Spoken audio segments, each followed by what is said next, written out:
निशाना साधा है।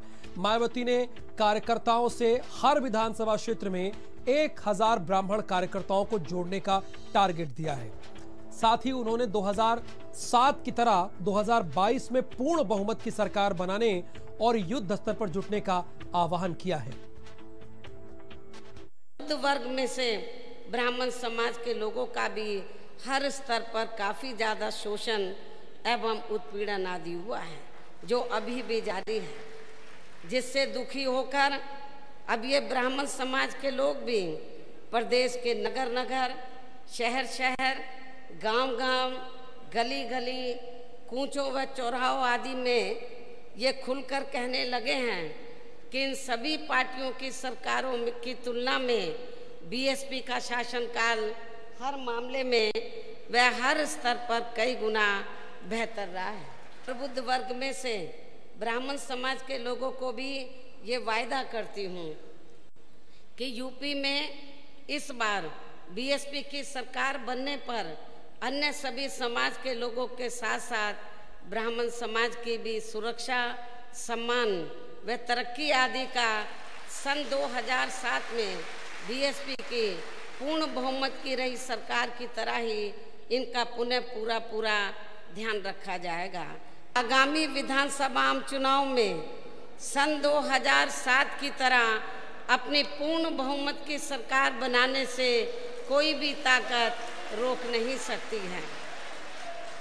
हालांकि इस मामले में मुझे अपने दलित वर्ग के लोगों पर शुरू से ये गर्व रहा है कि इन्होंने बिना गुमराह व बहकावे आदि में आए हुए पार्टी के कठिन से कठिन दौर में भी अपनी पार्टी का कभी भी साथ नहीं छोड़ा है। अर्थात ये लोग एक मजबूत चट्टान की तरह हमेशा अपनी पार्टी के साथ खड़े रहे हैं। अन्य समाज के लोगों के साथ भी संकीर्ण मानसिकता व जातिगत एवं राजनीतिक द्वेष की भावना से जो भी गलत कार्रवाई की गई है, तो फिर बीएसपी की सरकार बनने पर उन सभी मामलों की उच्च स्तरीय जांच कराई जाएगी।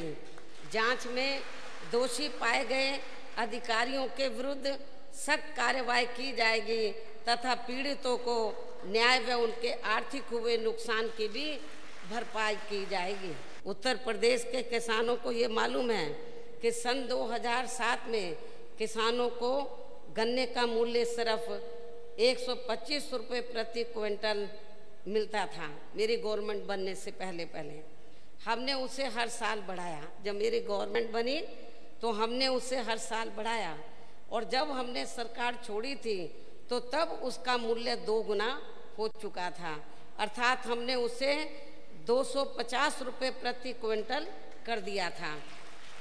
परंतु ठीक इसके विपरीत सन 2012 से सन 2017 के दौरान जबकि सपा की सरकार थी, तो पूरे 5 वर्ष के कार्यकाल में केवल एक बार मामूली सी बढ़ोतरी की गई थी।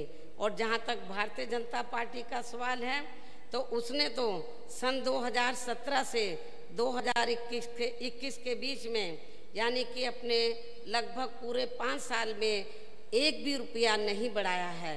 जो हमें काम करना था हमने अपनी पिछली 4 रही सरकारों में पूरा कर दिया, उनके मान और सम्मान में। अब हमें कोई नया, फिर से हमें कोई नया स्मारक या पार्क या उनकी मूर्तियां आदि फिर से लगाने की जरूरत नहीं पड़ेगी। जितना मुझे काम करना था मैंने थोक के भाव कर दिया, कई गुना ज्यादा आदर सम्मान देकर उनको कर दिया।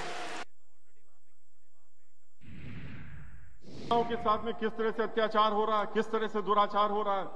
कह रहे थे, वोट ले रहे थे महिलाओं के नाम से, महिलाओं से वोट मांगा कि सुरक्षा के नाम पे वोट दे दो। क्या वोट दिया? हम तो पूरे प्रदेश में घूम के आए। जितना दुखी इस समय उत्तर प्रदेश की महिलाएं हैं, वो शायद और लोग अन्य नहीं होंगे जितनी महिलाएं दुखी हैं। उनके साथ में सरकारी आंकड़ों के हिसाब से हर 2 घंटे में दुराचार होता है और बलात्कार होता है। यही इनकी सुरक्षा थी। इस प्रदेश में अगर विकास की बात होगी तो किसका नाम लिया जाएगा, ये भी सब जानते हैं। सिर्फ बहन मायावती जी का नाम लिया जाएगा और किसी का नहीं लिया जाएगा। चाहे वो जिस तरफ देख लीजिए, विकास क्या उन्होंने ऐसा दौड़ लगाया था। 5 साल की सरकार थी, लेकिन 5 साल की सरकार में क्या क्या नहीं किया उन्होंने। उन्होंने समग्र विकास करने का काम किया।